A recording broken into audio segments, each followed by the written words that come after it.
तो अगदी कथनीय आहे. हो का? अरे वा, ऐकायला मस्त वाटेल. सांगा की. श्रवणीय आहे म्हणूया आपण आता. आम्हाला श्रवणीय, तुम्हाला कथनीय. अगदी बरोबर आहे. बरोबर. 2006 सालातली ती बेंगलोर मधली इंग्लिश मीडियम मधली गोष्ट. बर.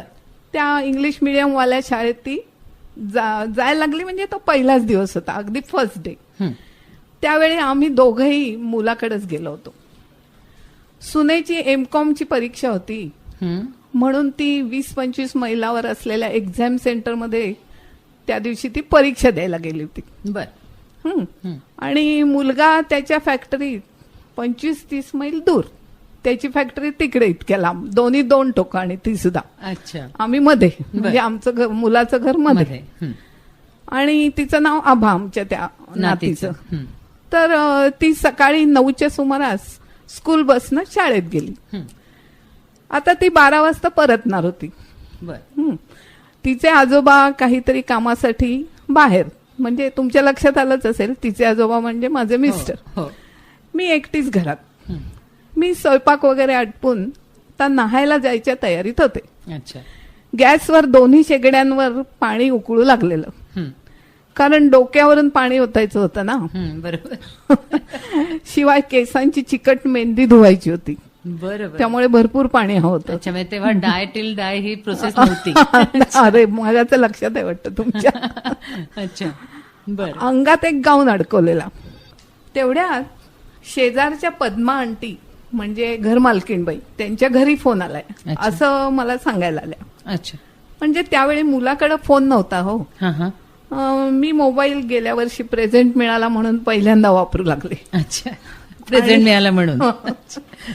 आणि त्यातच त्या पहिल्या मोबाईलचं बाई सुरुवातीलाच ना मेमरी कार्डच हरवलं. आम्ही दोघांनी एकमेकांना दोषी धरलं, पण ते काही फारसं महाग नसतं असं समजल्यावर मग मात्र मौन धारण केलं. हो. तर काय सांगत होते, तुमचा फोन आला होता. हा, तर तो फोन आला म्हणून मग मी पद्मा आंटीच्या घरी गेले. तिथं जाऊन तो फोन उचलला. अर्थात त्याआधी गॅस बंद केला आठवणीनं. पाणी उकळत होतं नाही का तुमचं. बरोबर. तर माझा मुलगा त्याच्या मोबाईलवरून बोलत होता ऑफिसमधून. त्याला आभाच्या शाळेच्या प्रिन्सिपलचा फोन आला होता. तो म्हणाला की शाळेमध्ये ती एकटीच झोपाळ्यावर खेळत बसली आणि स्कूल बस शाळेतून बाकीच्या मुलांना घेऊन निघाली तिथून. ती अगदी मजेत आहे, पण तिला आता शाळेतून आणायला जायला पाहिजे. बर. अरे बापरे, असं मी मनात म्हटलं. त्याला म्हटलं तू काही काळजी करू नकोस, बघते मी आता काय करायचं. आणि मी फोन ठेवला. तशीच अवतारात दाराला कुलूप घातलं. आता आधी काय करावं या विचारात बाहेर आले. तरी बरं, दुपारची वेळ असल्यामुळं रस्त्यावर फारसं कोणी नव्हतं मला बघायला. हातात पर्स होती. आता रिक्षा करून शाळेत जावं असा विचार मनात. दुसरी कसली शुद्धच नव्हती. मेन रोडवर रिक्षा मिळणार होती 10 मिनिटं चालल्यावर. पण तेवढ्यात सुदैवानं माझे मिस्टरच समोरून येत होते. बर. त्यामुळं सगळेच प्रश्न आता मिटतील असं विश्वास आला. आम्हाला दोघांनाही शाळेचं नाव माहित होतं, पण रस्ता माहित नव्हता. अर्थात रिक्षावाल्याने बरोबर सोडलं असतं तर नेमका रिक्षावाला समोर आला तो कानडी. अरे बापरे. आमचं हिंदी इंग्रजी त्याला अजिबात कळत नव्हतं. मराठीचा तर प्रश्नच नव्हता. आणि त्याचं कानडी तर आम्हाला काहीच कळत, गम्यच नाही. बरोबर. मग आता दुसरी रिक्षा बघावी म्हणून रस्त्यावर आम्ही पाहू लागलो. तर नेमकी आभाच्या शाळेची बस समोरून येत होती. बर. सकाळी आभाला स्टॉप पर्यंत सोडायला आभाचे आजोबाच गेलेले होते, त्यामुळे त्यांना समजलं. त्यामुळे ड्रायव्हरनी त्यांना ओळखलं असावं. बरोबर. आणि शिवाय आम्हीही बसला थांबण्यासाठी खूण करत होतो. सारंच सोपं झालं, कारण बस शाळेकडेच परतणार होती. म्हणजे रस्ता सापडायचा काही आता प्रश्न नव्हता. मी त्या कोमट पाण्याने न्हाण्यासाठी घराकडे वळले. आणि माझे मिस्टर शाळेकडे. असा एकूण नातीच्या शाळेचा पहिला दिवस आणि सुनबाईच्या एमकॉमचा पहिला पेपर कायमचा लक्षात राहिला. अच्छा. असं ते पहिलं वही. श्रोत्यांना पण खूप मजा आली असेल आज हे ऐकताना, कारण काय, प्रत्येकाच्या आयुष्यामध्ये हे असं थोडंफार काही काही घडतच असतं, पण शब्दांकित करता येणं ही एक छान कला असते ना. ती प्रत्येकाला जमतेच असं नाही आणि तुम्ही खूप छान सांगितलं, आवडलं. सुजाताताई, आता तुमचं लेखन तर आपण मस्त अनुभवलं, त्याची एन्जॉयमेंट खूप घेतली. काव्य तुमची राजकीय आहेत तुम्ही म्हणालात, तर राजकीय काव्य या कार्यक्रमात तुम्हाला सांगायला आवडतील का दुसरी एखादी कविता आहे तुमच्याकडे ती तुम्हाला आवडेल सांगायला? थोडा राजकीय वास असलेलाच आहे ही कविता, बर, पण थोडी विनोदी पण आहे. चालेल. बघा, हसायला आलं तर हसायला हरकत नाही. चालेल, हसायला आलं तरच हसू आम्ही, काही हरकत नाही. हो, सांगा ना. खोटे हसे नको. हा. तर मी ते आपली कविता वाचून दाखवते तुम्हाला. बर. भारती सृष्टीचे तांडव पाही, अवृष्टी अतिवृष्टी जनता साही. अवृष्टी अतिवृष्टी जनता साही. चैत्र वैशाखात नाले सफाई, कंत्राटदारांची उडते घाई. सरकारी फंडाची मदत मिळे, उलट सुलट चर्चाही रंगे. काय ते समजून घ्या तुम्ही. बरोबर. ज्येष्ठ आषाढात पाऊस पडे, पौरजनांची धांदल उडे.